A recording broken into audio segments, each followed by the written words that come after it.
Interventions for Schools. This video is going to guide you through the setup process of the application.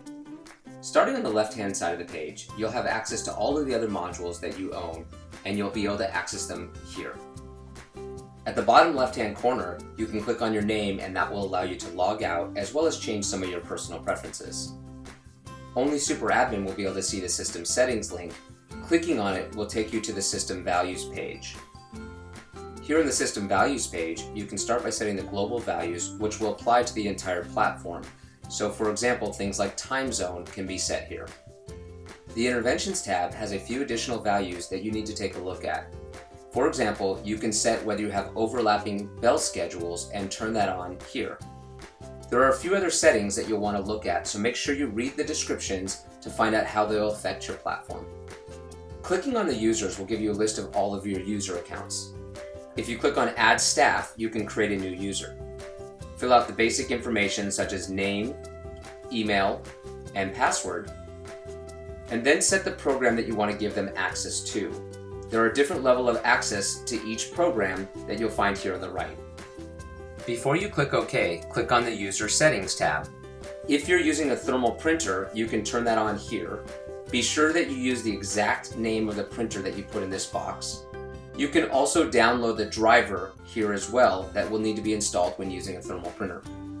There are other options here, such as the default scan type for the user when they log in that they will scan into the Interventions program.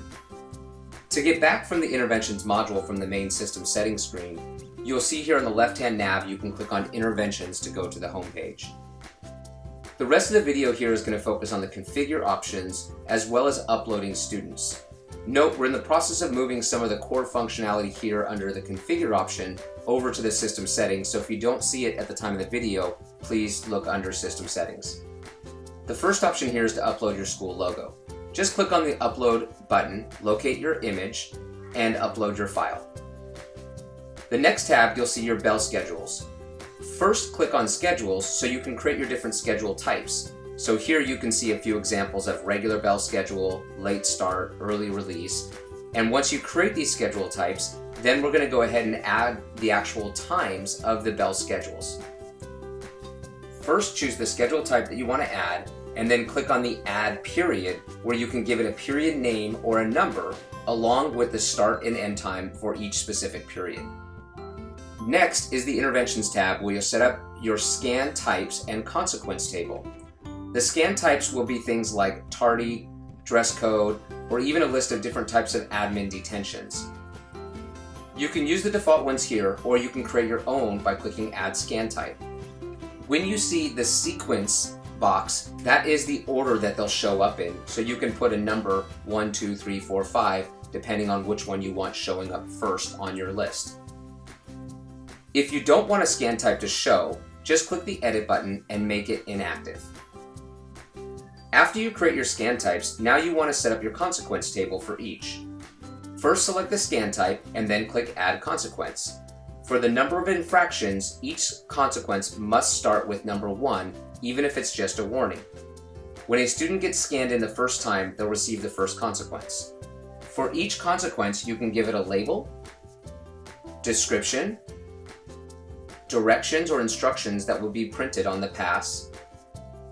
You will then select a severity, such as a warning or detention. And finally, if you want the consequence to trigger a call slip, you can turn that on here and put a memo on the call slip as well. When you go to create your second consequence, you can skip numbers moving forward.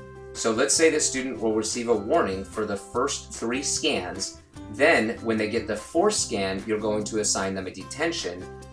Your next consequence will be 4, and the first 3 scans will automatically default back to the first consequence of warning. Moving down the other options here, you'll also find mass updates where you can deactivate all students. This is suggested that you do before you upload a new list of students, so it will deactivate all old students that are no longer there.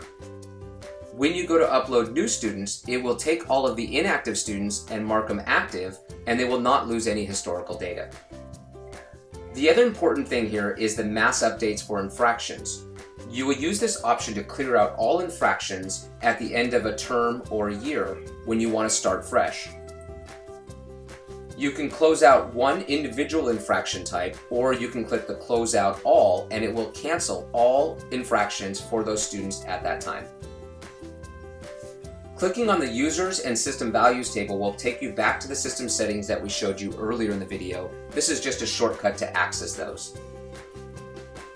My Account will show you if you have any unpaid invoices, which you can pay here with a credit card, or you can renew with a PO by just entering the PO number in here and even request a quote for your next year's renewal.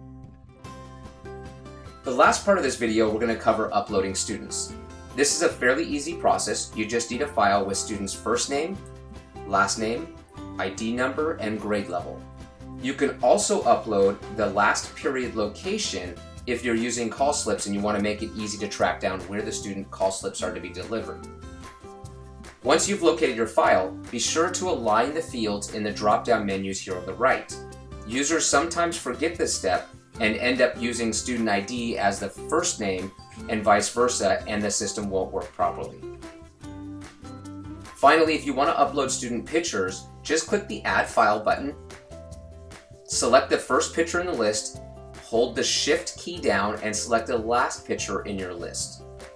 Once you click Open, it might take a few seconds to preload the pictures of the video, but be sure to click on this blue button to import them.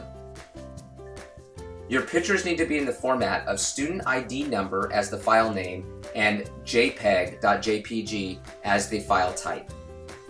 Well, that covers the basic setup of your account. If you want to learn more about the day-to-day use of the application, please watch the next video in the series. If you have any additional questions, you can access the help document here on the left-hand side of the navigation, and our support team is always here to help you as well.